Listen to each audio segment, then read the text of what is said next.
Исраиллеләр Мисырдан чыгып киткәннең 40-нчы елында, 11-нче айның 1-нче көнендә Раббы кушканнарны Муса Исраил халкына ирештерде.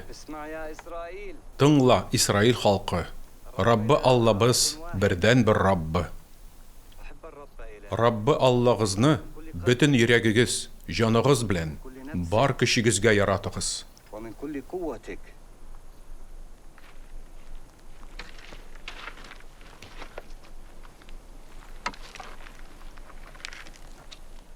Шуны онытмагыз.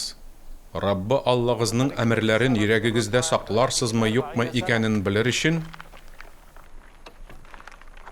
ул сезне 40 ел буе чүл буйлап озын юллардан йөртеп тәрбияләде һәм сынады.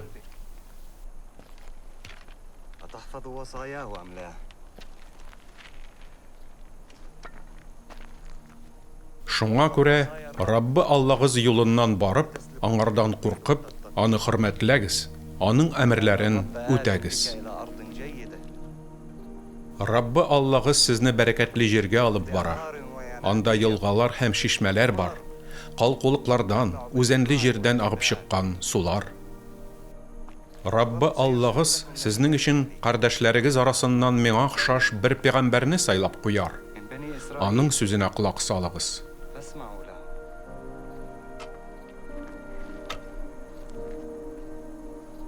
Раббы Аллагызның бүген сезнең белән төзәячәк антлы килешүен кабул итәр өчен, сез барыгыз да биредә басып торасыз.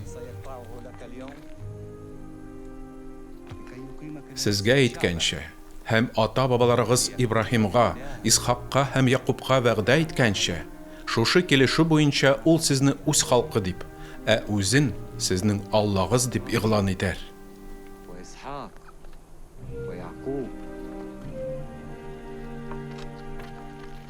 Бүген мин сезгә әйткәннәрне, Раббы Аллагыз кушканнарны үтәсәгез, Раббы Аллагызны яратсагыз, аның юлыннан йөреп, әмерләрен, кагыйдәләрен вә кануннарын үтәсәгез, Раббы Аллагыз фатихасы белән үзегез билисе җирдә яшәрсез һәм күп санлы булырсыз.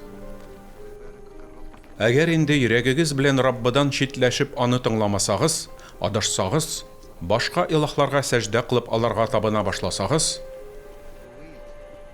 мин сезне хәзер кисәтеп куям. Сез һәлак булырсыз. Үрдүн аръягында билисе җирегездә озак яши алмассыз.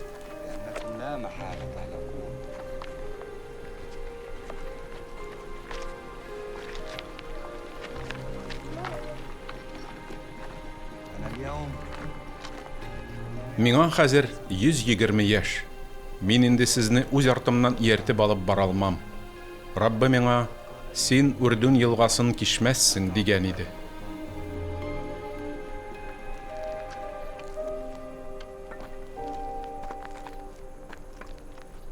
Муса Ишуаны чакырып алды һәм бөтен Исраил халкы алдында аңа әйтте. Нык һәм кыю бул, чөнки бу халыкны Раббы аларның ата-бабаларына балаларыгызга берәм дип ант иткән җиргә син алып барырсың. Бу җирне аларга биләмә итеп бүлеп бирерсең. Раббы үзе синең алдан барыр, янәшәңдә булыр. Ул сине ташлап калдырмас. Курыкма һәм борчылма.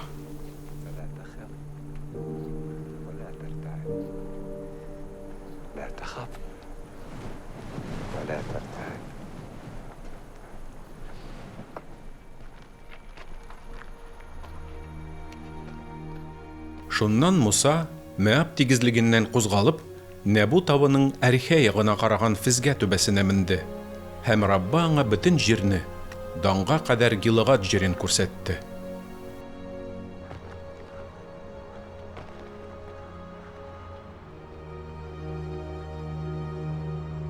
Раббы аңа әйтте: Мин ант итеп Ибраһимга, Исхакка һәм Якубка синең нәсел варисларыңа бирәм дигән җир менә ул. Ул җирне мин сиңа үз күзләрең белән күрергә мөмкинлек бирдем, әмма син аңа аяк басмассың.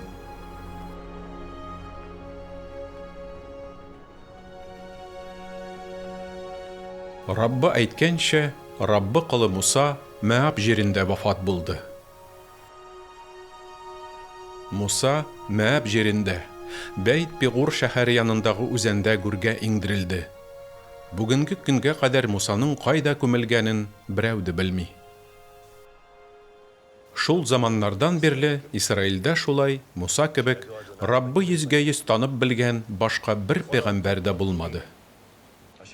Раббы ихтыяры белән Мисырда ул нинди мәгъҗиза галәмәтләр кылды. Фиргавен, аның хезмәтчеләре җире белән нәрсә эшләде.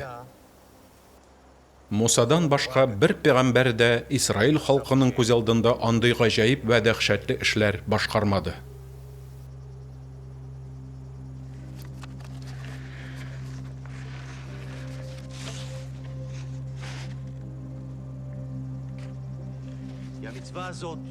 Бүген мин сезгә җиткергән шушы әмер сезнең өчен артык читен һәм үти алмаслык түгел. Бу әмер якында гына.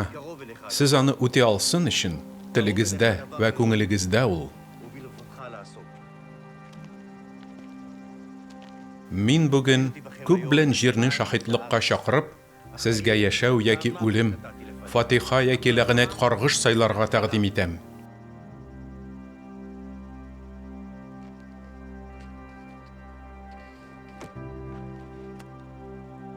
Үзегезнең һәм нәсел варисларыгызның яшәвен теләсәгез, тормышны сайлагыз.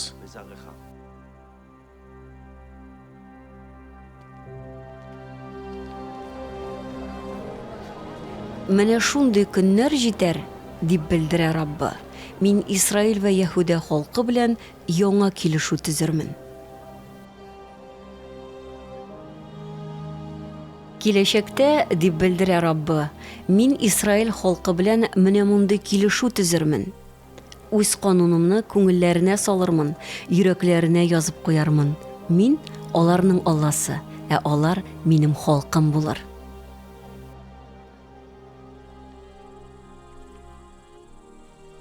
Ибраһимнан Давудка кадәр барлыгы 14 буын. Давудтан алып Бабилгә көчләп күчерелгән вакытка кадәр 14 буын һәм Бабилгә күчерелеп Мәсих туганга кадәр 14 буын булды.